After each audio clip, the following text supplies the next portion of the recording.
ओम स्वस्ति न इंद्रो वृद्धश्रवः स्वस्ति न पूषा विश्ववेदा स्वस्ति न तारक्ष्यो अरिष्टनेमि स्वस्ति न बृहस्पतिर्दधातु।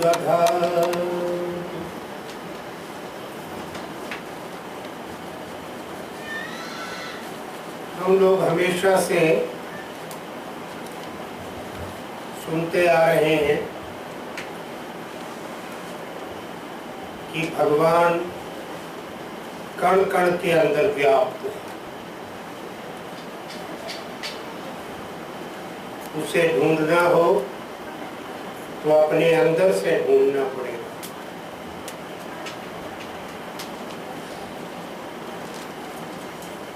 दूसरा प्रश्न ये उठता है कि अगर अंदर है तो दिखाई क्यों नहीं देता? अगर कण कण में व्याप्त है तो दिखाई क्यों नहीं देता? तो फिर किसी ने कहा कि जाहिर शराब पीने दे मस्जिद में बैठकर, या वो जगह बता दे जहां पर खुदा नहीं। तो हर जगह व्याप्त है और अंदर पड़ा है हमारे, दिखाई नहीं देता।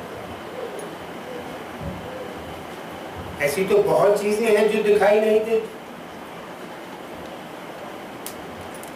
लेकिन हम प्रयास करें तो उनको देख लेते हैं। बादाम की गिरी के अंदर रोगन पड़ा है, दिखाई नहीं देता। तिल के अंदर तेल पड़ा है, दिखाई नहीं देता। सरसों के बीज में तेल है, दिखाई नहीं देता। दूध के अंदर घी है, दिखाई नहीं देता। लेकिन जब देखने की इच्छा हो, जब देखने का संकल्प हो, तो इन सब में से सब कुछ निकाल के सामने रख के देखा जा सकता है। तेल के अंदर जो तेल दिखाई नहीं दे रहा था, कोल्हू में चलने के बाद वो एक बोतल में भर लिया, दिखाई दे रहा है, और वहीं से निकला है, आंख के सामने निकला है। तो घी था दूध के अंदर, लेकिन जब निकला तो फिर सामने पड़ा है, देख सकते हैं उसको, खा सकते हैं उसको। जब तक दूध के अंदर था दिखाई नहीं दे रहा, बाहर आया तो दिखाई दिया। तो बाहर कैसे आया?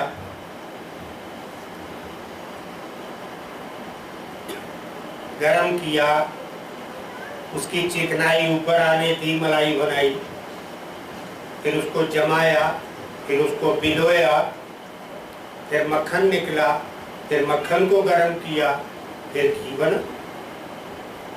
और इसको तुम चाहते हो कि आंख बंद करें और देख लें? दूध में हाथ डालें और घी यूं निकाल लें? ऐसा तो नहीं होगा। यूं हथेली पर तेल मले और तिल का तेल निकल के हाथ में आ जाए, ऐसा।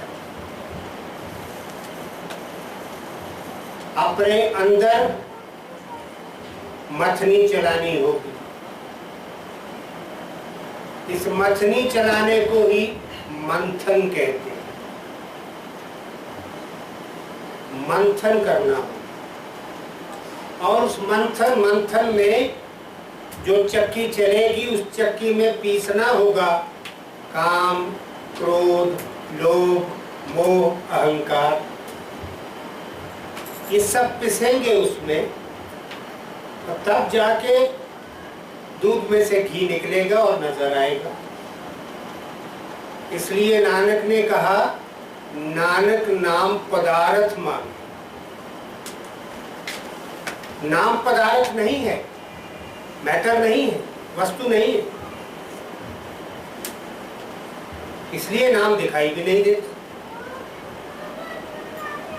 तो नानक ने प्रभु से प्रार्थना की कि इसको पदार्थ बना दो ताकि दिखाई तो दे। मैटर है, वस्तु बन गया, फिर वस्तु को तो प्राप्त किया जा सकता है, जो दिखाई नहीं दे रहा उसको कैसे ढूंढे? हमने भी कहीं लिखा है अध्यात्म सत्संग में कि नाम को तत्व बना के 5 के साथ छठा तत्व वही मिला दो। समावेश से नाम के नर्तन होवे भूत, पंचभूत में है प्रभु, पंचभूत को है प्रभु कर डालो षडभूत। एक तत्व बन जाए, जैसे पानी तत्व है, जैसे मिट्टी तत्व है, धरती तत्व है, ऐसे ही तेरा नाम भी एक तत्व बन जाए तो उसको ग्रहण भी करे, पकड़ के भी रखे, छोड़े भी नहीं। जैसे माया को नहीं छोड़ते हैं हम, पकड़ के रखते हैं, दांत से पकड़ के रखते हैं, जाने नहीं देते, ऐसे ही नाम को। लेकिन इस सारे प्रोसेस के लिए, इस सारे मंथन के लिए वही करना होगा जो देवताओं और राक्षसों ने मिलकर समुद्र के साथ किया। देवता तुम्हारी दिव्यता है, राक्षस तुम्हारी वृत्तियां हैं। ये दोनों का हाथ चाहिए पर्वत को पिलोने के लिए। एक हाथ से नहीं चलेगी रस्सी, दोनों हाथ चलेंगे। और दोनों हाथ चलाने में तुम्हारी वृत्तियां भी साथ दें और तुम्हारा दिव्यत्व भी साथ दें। दिव्यत्व सद्गुण है जो जन्म के साथ प्रत्येक आत्मा अपने साथ लेके आती है। कोई संसार में ऐसा प्राणी नहीं है जो 100% दुष्ट हो। 80% दुष्ट होगा, 90% दुष्ट होगा, 95% होगा, 100% दुष्ट नहीं हो सकता। कहीं ना कहीं 2%, 4%, 5% उसके अंदर सद्गुण होगा। यही सद्गुण दिव्यता है, क्योंकि दुष्ट व्यक्ति के भीतर भी जो आत्मा है वो परमात्म तत्व है, और परमात्म तत्व का कोई गुण ना हो ऐसा नहीं हो सकता। हम परमात्म तत्व के ऊपर माया का तत्व चढ़ा देते हैं, उसको ढक देते हैं, उसको छुपा देते हैं। लेकिन अगर देखने का संकल्प बना ले तो उसको देखा जा सकता है। और देखने के लिए क्या चाहिए? स्वाध्याय, प्राणायाम और ध्यान। स्वाध्याय पढ़ो, गुण ग्रहण करो जो पुस्तकों में है, श्रुत ज्ञान लो, सुन लो कहीं से कोई अच्छी बात। दृष्टि ज्ञान है पढ़ना, श्रुत ज्ञान है कानों से सुनना, तो सुन लो, अच्छी बात जहां मिल रही है ले लो। प्राणायाम, शरीर स्वस्थ रहे, क्योंकि शरीर को ही ऊर्जा बनानी है। अगर यही बीमार पड़ा है, अगर इसी से उठना बैठना चलना फिरना नहीं हो रहा है, तो ऊर्जा कौन बना के देगा? आत्मा। और तीसरा ध्यान। ध्यान क्या है? अपने भीतर उतर, इसी को सबको मिलाकर साधना कहते हैं। केवल समाधि में बैठना साधना नहीं, साधना है मन को, साधना है बुद्धि को, साधना है शरीर को, साधना है चित्त की वृत्तियों। जब तक ये सब नहीं सधेगा तब तक साधना नहीं होगी। तो साधना के लिए जलाना है, गलाना है अपने आप को अंदर से, ताकि वृत्ति जो है वो सद्वृत्ति जो है वही रहे, बाकी सारी वृत्तियों का विनाश हो जाए। इसके लिए जो कुछ चाहिए वो है सबसे पहले निष्ठा। जब तक निष्ठा नहीं हो, तब तक संकल्प नहीं बने। निष्ठा में ही श्रद्धा है, लेकिन निष्ठा श्रद्धा से ऊपर की वस्तु है। और नहीं है अगर श्रद्धा, फिर तो संसार भी नहीं चल सकता, क्योंकि श्रद्धा से पहला रूप विश्वास है। विश्वास, श्रद्धा, फिर निष्ठा। विश्वास के बिना तो संसार भी नहीं चलता। किसी बच्चे को अपने से नहीं पता कि ये मेरे माँ बाप हैं, क्योंकि जब वो पैदा होता है तो उसको होश ही नहीं होती, समझ ही नहीं होती। तो बड़ा होता है जब होश आने लगता है उसको। जिस समय माँ के पेट से बाहर आता है बच्चा, उस समय तो उसे नहीं पता मेरी माँ कौन है, मेरा बाप कौन है। एक विश्वास के सहारे जीवन निकल जाता है कि ये मेरे माता पिता है। एक विश्वास के सहारे जीवन निकल जाता है ये मेरा पति है, मेरा ही है और किसी का नहीं, ये मेरी पत्नी है, मेरी ही है और किसी की। इसको हिला लो विश्वास को तो घर गृहस्थी टूट जाएगा, माँ बाप अजनबी हो जाएंगे, सारे संबंध बिखर जाएंगे। ये आप नहीं करते हैं, विश्वास को नहीं हिलने देते, और हिलने लगता है तो आप कहते नहीं मैंने गलत सोचा होगा, मुझे गलत लगा।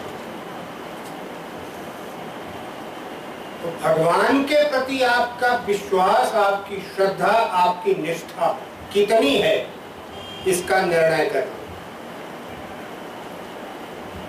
अगर 100% निष्ठा नहीं है तो भीतर का ब्रह्म दिखाई नहीं देगा और तुम्हें मिलेगा नहीं। और निष्ठा के साथ दूसरी चीज जो चाहिए वो है समर्पण,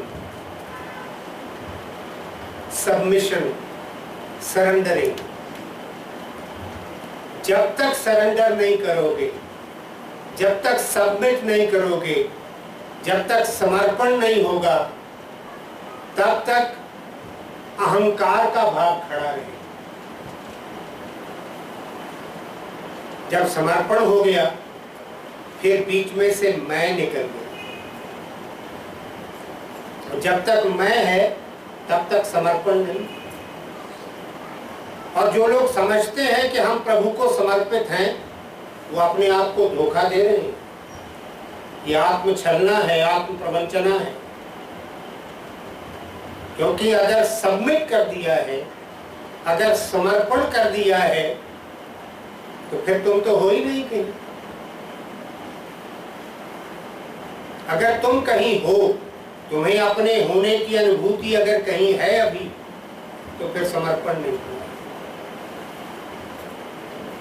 और समर्पण वो कराता है बार बार। प्रकृति के पूरे विधान में बार बार समर्पण कराता है तुमसे। मर रहा है एक आदमी आंख के सामने, दुनिया भर के डॉक्टर इकट्ठे कर दिए, वैद्य ओझा बुला लिए, सारे मंत्र यंत्र सारे कर दिए, वो नहीं बचा।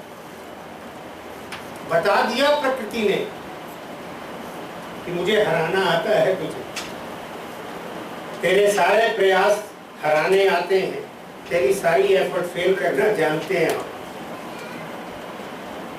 लेकिन हम तब भी नहीं समझते, तब उसको गाली देने बैठ जाते। मेरे साथ ये क्या किया, मैं सारी उम्र तेरी पूजा करता रहा, मेरे साथ ये क्या। वो कुछ नहीं कर रहा, तुमने कराया, उसने कर दिया। अपने से उसके पास फुर्सत ही नहीं है करने की। जो तुम कराते हो वो कर देता है, जो तुमने बोया वो उसने उगा दिया।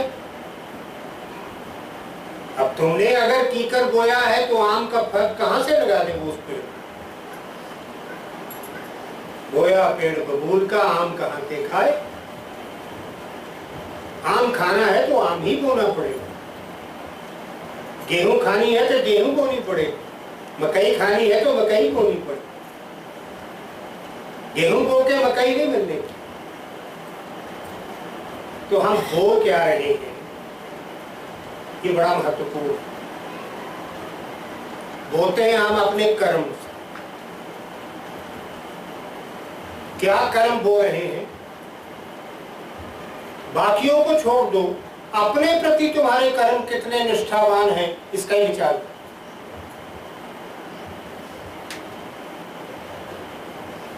You are not true to yourself even.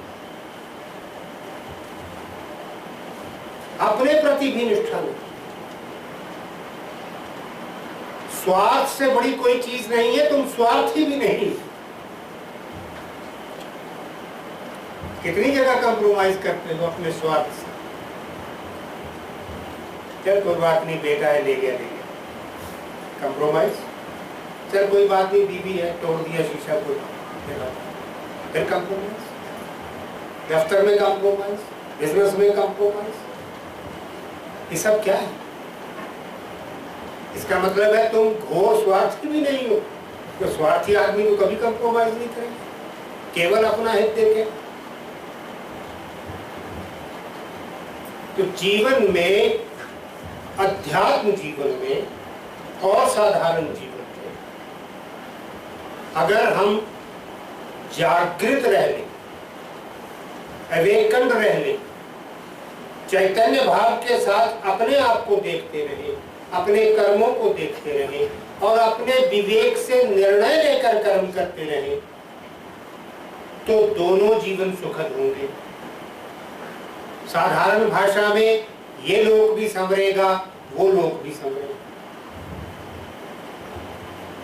लोक परलोक दोनों बन जाते हैं अगर चैतन्य रह गया। क्योंकि चैतन्यावस्था में क्या होता है, आत्मा बोल रही होती है और आत्मा क्योंकि परमात्मा का अंश है, दिव्य है, इसलिए आत्मा कभी गलत बताएगी नहीं, कभी गलत करने की आज्ञा नहीं देगी। और जहां जहां तुमसे चूक हो रही होगी, जहां जहां तुम्हारे पैर भटक रहे होंगे, वहां वहां आत्मा बाजू पकड़कर रोकेगी तुम्हें कि यहाँ मत जाओ, खतरा है। लेकिन तुम अपनी बुद्धि से आत्मा को धक्का मार के उस खतरे का एनालिसिस करके उसको अपने पक्ष में सिद्ध करके उसी रास्ते पर चलते हो। और फिर जब गिर पड़ते हो, फिर गिर के तुम कहते हो मेरा मन तो नहीं मान रहा था लेकिन मैंने कर दिया। मन नहीं मान रहा था, कर दिया। मन बोला ही नहीं था, तुम्हारी आत्मा मान नहीं रही थी, मना कर रही थी, लेकिन तुम नहीं करे, तुमने करके हटे, वो सब कर दिया जो आत्मा चाहती थी न। तो दिव्यता अगर तुम्हारे अंदर है तो पहले उस दिव्यता को खोजना है, उस दिव्यता का रूप देखना है। जैसे दूध में से निकलकर घी एक भिन्न वस्तु बनता है, भिन्न रूप लेता है, उसी प्रकार जब तुम अपनी आत्मा को देखोगे तो ये प्रकाश रूप में तुम्हें दिखाई देगा। इसका भी एक रूप, ये अदृश्य नहीं है, ये इनविजिबल नहीं है। क्योंकि स्पिरिचुअलिज्म जो है, अध्यात्म जो है, इसको art of seeing the unseen कहते हैं, अदृश्य को देखने की कला। तो अदृश्य वो इसलिए अदृश्य है क्योंकि हमें देखना नहीं आता है, अन्यथा अदृश्य नहीं है। वो निराकार है, उसे मनुष्य रूप में नहीं देखा जा सकता, लेकिन वो प्रकाश रूप में दृश्य है, visible in the five form of light. तो प्रकाश रूप में, लेकिन प्रकाश को प्रकाश ही देख सकता है, प्रकाश को अंधकार नहीं देख सकता।